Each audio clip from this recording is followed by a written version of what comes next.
Langit dunia makin berat, bro. Dulu cuma Gaza yang berasap, sekarang Tel Aviv, Teheran, sampai Texas mulai nyium bau mesiu. Qatar panas. Bukan karena matahari Timur Tengah, tapi karena pangkalan militer AS di Al Udeid kebakar di bom rudal jarak jauh Iran. Rudal itu katanya dikirim bukan buat pamer kekuatan, tapi buat ngasih pesan, jangan main api dekat perapian kami. Amerika? Langsung siaga. Pangkalan militer di Eropa dipasangin alarm 24 jam, dan beberapa kota besar di dalam negeri, kayak New York dan Los Angeles, langsung siaga tinggi kayak malam tahun baru, tapi tanpa kembang api, cuma rudal.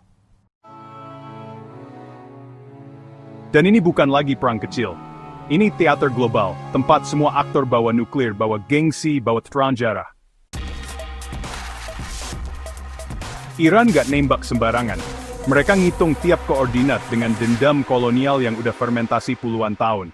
Kalau rudal bisa bicara, isinya bukan logam, tapi puisi pembalasan. Tapi jangan salah tangkap, bro. Ini bukan sekadar serangan fisik. Ini perang peradaban. Iran bukan cuma balas Israel, mereka tegur Amerika langsung dari jantung wilayahnya. Dan Amerika lagi mikir keras, apakah kita siap perang langsung, atau masih mau main lewat proxy? Ekonomi goyang, minyak naik, pasar saham kayak roller coaster, investor tiarap, warga sipil, seperti biasa, dijadikan tameng diam-diam sambil dibilang dalam perlindungan negara. Dan buat kalian yang nonton ini, jangan anggap ini cuma konflik jauh di sana. Karena ketika Iran berani nyentuh pangkalan AS, itu artinya bomnya bukan lagi soal jarak, tapi soal keberanian. Karena jika pangkalan militer bisa dibom, maka narasi ketakutan bisa dihancurkan. Dan kalau Amerika mulai gelisah di tanahnya sendiri, itu berarti Iran udah nembus bukan cuma dinding, tapi ego. Qatar panas. Tapi ini bukan panas biasa, bukan gara-gara gurun atau AC rusak. Ini panasnya rudal Iran yang meluncur tanpa basa-basi, langsung ke jantung pangkalan militer Amerika Serikat di Al Udeid. Dan boom, ledakan itu bukan cuma melempar serpihan logam, tapi juga menghancurkan mitos bahwa Amerika tak bisa disentuh di tanah Arab. Pangkalan Al Udeid itu bukan tempat sembarangan. Di situ markas pesawat tempur, drone, radar, dan sinyal komando buat seluruh kawasan Teluk. Itu kayak otak di balik tubuh perang Amerika di Timur Tengah. Dan malam itu, otak itu digetarkan oleh rudal dengan akurasi seperti panah Ashabul Kahfi. Rudal Iran bukan datang sambil ngetuk pintu. Ia datang kayak petir di siang bolong, tidak diminta, tapi ditakdirkan. Drone Amerika berputar panik, sirene meraung, dan pasukan AS tiarap dalam ketakutan. Mereka bilang itu provokasi. Iran bilang, itu jawaban. Target dihantam, hanggar terbakar, beberapa depot amunisi ikut meledak. Tayangan satelit sipil nunjukin kobaran api setinggi 4 lantai. Dan di balik api itu, terdengar suara dunia lama yang runtuh. Dunia di mana Barat selalu untouchable. Amerika langsung siaga. Pesawat-pesawat tempur dikirim ke langit Irak dan Bahrain. Komando sentral mulai gemetar, karena serangan ini bukan level peringatan. Ini deklarasi kekuatan dari timur yang bangkit. Pihak Pentagon menyebut serangan itu sebagai isolated incident. Tapi coba pikir, sejak kapan Iran ngeluarin rudal hanya buat senam pagi? Ini bukan insiden, bro. Ini pendeklarasian zona nyali. Siapa berani melanggar, siap dihantam.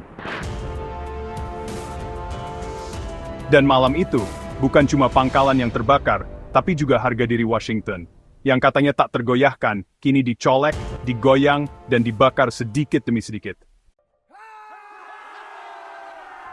Beberapa sumber lokal Qatar bahkan menyebut warga sipil sekitar area pangkalan panik dan dievakuasi. Kendaraan militer terlihat keluar masuk sepanjang malam, kayak semut kehilangan sarang. Dan untuk pertama kalinya, peta dominasi Amerika Serikat di Timur Tengah mulai terlihat retak. Pertanyaannya, kenapa Iran berani? Karena Iran tidak lagi bicara dengan suara kecil. Mereka bicara lewat rudal yang terbang bukan sekadar logam, tapi pesan dari sejarah panjang penjajahan, perang proksi, dan embargo. Iran sudah muak. Dan saat kemarahan diformat jadi teknologi, hasilnya adalah rudal berjiwa. Rudal yang tahu siapa lawan, rudal yang nggak bisa dibeli dengan sanksi, rudal yang nggak takut bintang-bintang di bendera lawan. Amerika boleh punya 800 pangkalan militer di seluruh dunia, tapi Iran cuma butuh 1 malam untuk membuat semuanya merasa tak aman. Serangan itu bukan cuma meledakkan bangunan, tapi juga merobek mental. Karena ketika rudal Iran menjilat dinding pangkalan AS di Qatar, itu bukan sekadar dentuman, tapi tamparan keras ke wajah negara yang selama ini merasa tak bisa disentuh. Di Amerika Serikat, gemetar mulai menjalar dari Pentagon ke White House. Para pejabat tinggi rapat darurat, data serangan dicek ulang, sistem pertahanan diperiksa. Tapi yang mereka temukan bukan celah, melainkan rasa takut. Kota-kota seperti New York, Washington DC, dan Los Angeles naik ke status siaga tinggi. Bukan karena Iran akan menyerang langsung, tapi karena sekarang mereka tahu, ternyata bisa ya pangkalan kita dibombardir begitu aja.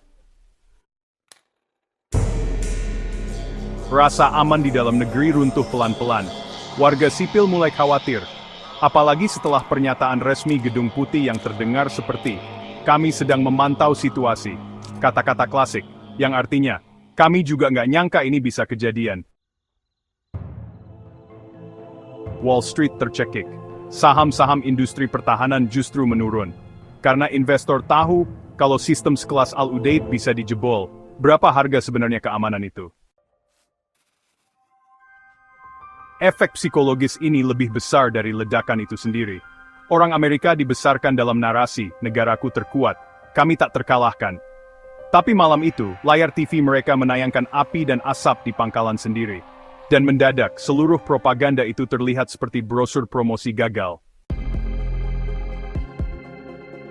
Dan di sisi lain, Israel. Si kawan lama, si tangan besi Timur Tengah.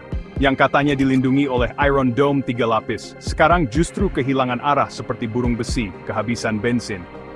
Israel panik bro. Netanyahu dilaporkan ngilang. Beberapa petinggi militer dicecar pertanyaan, kenapa pertahanan kita bolong? Dan jawabannya, mereka bilang, kami tidak menyangka Iran akan berani sejauh ini. Kalimat yang harusnya sudah disiapkan sejak 20 tahun lalu. Dalam waktu 24 jam setelah serangan Qatar, Israel menggandakan jumlah jet tempur yang siaga. Mereka aktifkan semua rudal pertahanan, bukan karena siap menyerang, tapi karena takut diserang balik lebih besar. Tel Aviv, Haifa, dan Beersheba semua berada di bawah bayang-bayang rudal hypersonic. Dan fakta bahwa Iran tidak langsung membombardir mereka adalah bukti Iran main catur, bukan lempar dadu. Amerika dan Israel, dua sekutu lama. Kini tak lagi bicara soal dominasi, tapi soal bertahan. Yang dulunya suka kirim ultimatum, sekarang mereka yang dikirimi pesan tanpa amplop. Dan di sudut dunia yang lama dibungkam, Palestina, Lebanon, Yaman, semua tersenyum penuh harap. Karena mereka tahu kebangkitan Iran bukan tentang satu negara, ini tentang semangat perlawanan seluruh bangsa yang diinjak terlalu lama.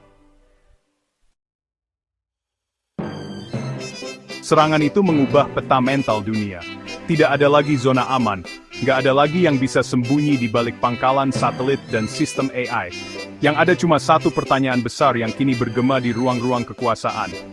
Kalau Iran bisa begini, siapa yang bisa jamin besok bukan giliran kita? Karena malam itu, rudal Iran menghantam bukan sekadar lokasi militer, tapi ego geopolitik Barat, dan ilusi bahwa Teki sama dengan kekuasaan abadi.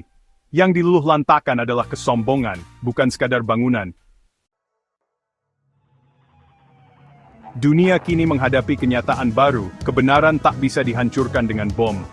Dan keberanian tak bisa dibungkam dengan embargo. Bagian 4, Seruan Dunia Muslim dan Sikap Negara-Negara Timur. Setelah serangan rudal Iran ke pangkalan militer Amerika di Qatar, dan meningkatnya ketegangan antara Iran dan Israel, reaksi dari dunia Islam dan negara-negara Timur pun mulai bermunculan. Dunia Muslim tak tinggal diam.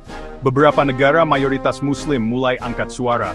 Turki, meski selama ini bermain di posisi tengah, menyerukan agar semua pihak menahan diri, tapi dalam pernyataannya juga menyindir pihak asing yang terus memprovokasi konflik kawasan.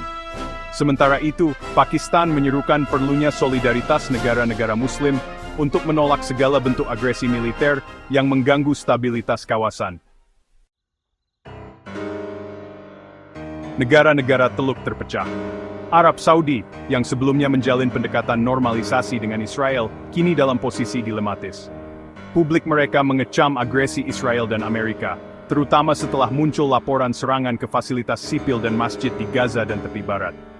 Di sisi lain, pemerintah Saudi berusaha menjaga hubungan diplomatik dengan Amerika Serikat. Sementara Qatar, lokasi dari pangkalan militer Amerika Serikat yang diserang, belum mengeluarkan pernyataan tegas. Namun, beberapa tokoh dalam negeri mulai mempertanyakan kehadiran pasukan asing yang justru menjadikan negara mereka sebagai sasaran. Yaman melalui kelompok Houthi langsung menyatakan dukungan terhadap Iran. Mereka menyebut serangan ke pangkalan militer Amerika Serikat adalah tindakan sah sebagai respons atas kejahatan Zionis dan pendukungnya. Houthi juga meningkatkan siaga militer dan menyatakan siap melancarkan serangan tambahan jika konflik terus berkembang. Irak dan Suriah juga menjadi sorotan. Kelompok milisi di Irak yang pro-Iran mengancam akan menyerang fasilitas Amerika Serikat jika agresi terus berlanjut. Pasukan Amerika di pangkalan Ain al-Assad dan pangkalan lainnya kini berada dalam kondisi siaga penuh. Di Suriah, wilayah perbatasan mulai dijaga ketat karena dikhawatirkan akan terjadi perluasan konflik. Iran sendiri mendapat dukungan moral dan politik dari beberapa sekutunya, termasuk Rusia dan China. Rusia menyebut serangan terhadap pangkalan militer asing sebagai bentuk hak bela diri sebuah negara yang diserang fasilitas nuklirnya. China menyerukan deeskalasi, tapi tidak mengecam Iran secara langsung, berbeda dari sikap mereka terhadap Israel dan Amerika Serikat, yang mereka minta untuk menahan diri dan tidak memprovokasi. Opini publik global juga mulai terbelah. Banyak kelompok masyarakat sipil di Eropa dan Amerika yang turun ke jalan menolak perang dan menyalahkan campur tangan luar negeri dalam konflik Timur Tengah. Di berbagai kota, demonstrasi pro-Palestina dan anti-agresi Amerika Serikat kembali merebak. Perang ini tidak lagi sekadar adu kekuatan. Ini adalah pertarungan antara pengaruh, antara keadilan yang lama dibungkam dan dominasi yang terlalu lama dibiarkan. Ketika Iran berani menembak langsung ke pangkalan militer Amerika, dan saat Israel mulai kehilangan kendali atas sistem pertahanannya sendiri, dunia harus menyadari satu hal. Tidak ada lagi tempat yang benar-benar aman dalam konflik global. Amerika dan Israel, yang selama ini memegang kendali narasi dan senjata, kini dihadapkan pada realitas baru, bahwa lawan mereka tidak lagi takut, tidak lagi tunduk, dan tidak lagi diam. Dari Gaza yang hancur, dari Quds yang terus ditindas, hingga ke langit Qatar dan pangkalan militer di Tel Aviv, semua menunjukkan bahwa perlawanan telah bergeser dari bayang-bayang ke garis depan. Dan dunia, termasuk kita yang menonton, harus berhenti menganggap konflik ini sebagai tontonan. Karena di balik setiap rudal, ada sejarah, di balik setiap sireni, ada luka, dan di balik setiap ledakan, ada jeritan yang selama ini tak didengar. Militer 1 TV tidak mengajak kalian untuk benci, tapi untuk paham siapa yang tertindas, dan siapa yang terus menindas.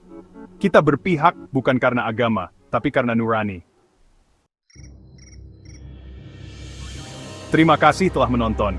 Jangan lupa bantu share, komentar, dan sebarkan suara dari sisi yang jarang ditayangkan media besar. Karena suara kebenaran kadang pelan, tapi saat didengar, bisa mengubah dunia.